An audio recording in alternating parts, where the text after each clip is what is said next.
আমি এসেছি নওগাঁ জেলা ধামুর থানা আলতা দিঘি।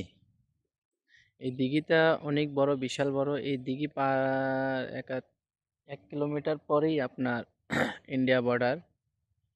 এই দিঘি দেখার জন্য আমি আইছি এখানে।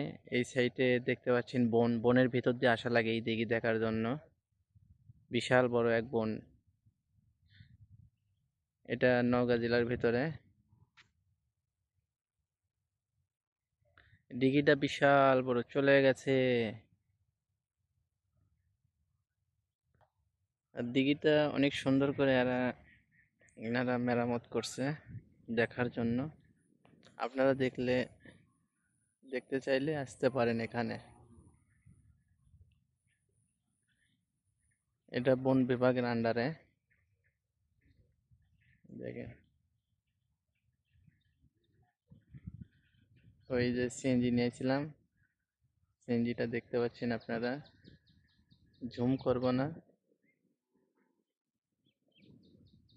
আর দেখার মতো অনেক সুন্দর জায়গা এটা, আলতা দিঘি, ধামুরের ভিতর, নওগাঁ।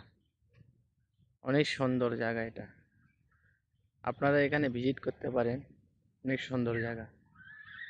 আমার মনে হয় আমি তো দুপুরবেলা এসেছি, সকালবেলা বিকেলবেলা আসলে মনে হয় আরো ভালো একটা ভিডিও নিতে পারতাম। সেই সময় নেই আমার কাছে। তা আপনাদের জন্য এইটুকুই ভিডিওতে। দিঘিতে চারপাশে গাছ লাগানো হয়েছে বন বিভাগ থেকে। হুম, এটা পুরোটাই বন, চারপাশই বন। খুব সুন্দর লাগতেছে। ভিডিওতে কেমন লাগবে জানি না, কিন্তু আসলে বাস্তবে যখন আপনারা দেখবেন এই ভিডিওটা, দেখে যখন আসবেন তখন বুঝতে পারবেন যে কত সুন্দর এটা। অনেক সুন্দর, অনেক সুন্দর বলতে অনেক সুন্দর জায়গা এটা, দেখলে বুঝতে পারবেন।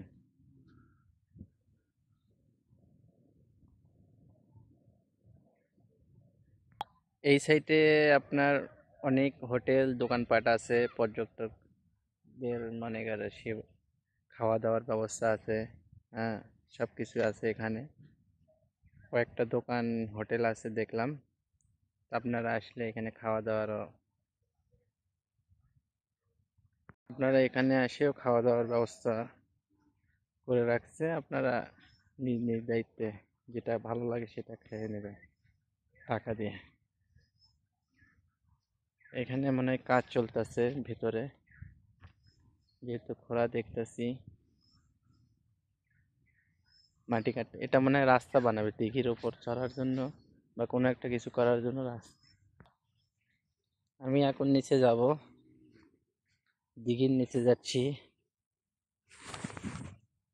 পড়ে গেছিলাম, আবার উঠতেছি। ঘাস বড় বড়, অনেক বড় বড় ঘাস, তো এই জন্য স্লিপ করছে পাটা।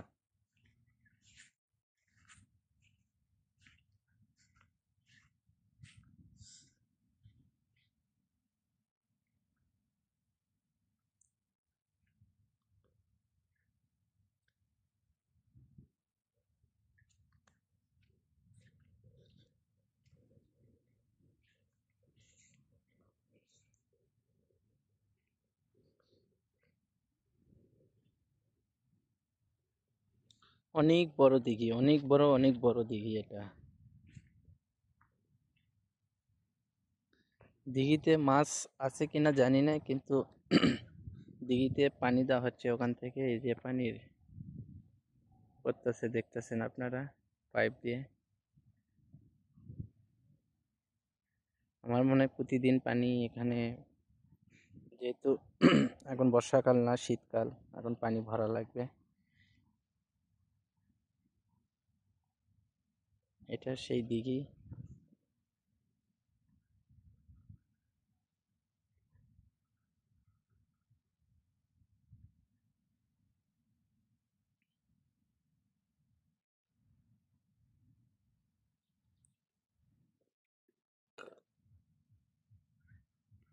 ওই সাইডে ইন্ডিয়া বর্ডার, ভারতের বর্ডার। কিছু দূর গেলে ভারতের বর্ডার, এটা বাংলাদেশের ভিতরে। আর এগুলো সব বন, ভেতরে শাল বন, ভেতরে বন এরিয়া, তারই মাঝখানে এই দিঘিটা। এখানে দুপুরে তো লোকজন খুব কম দেখা যাচ্ছে, বিকেলে মনে হয় অনেক লোক আসে বিকেলবেলা ঘোরার জন্য। তো আপনারাও আইবেন, আমাকে তো অনেক ভালো লাগছে।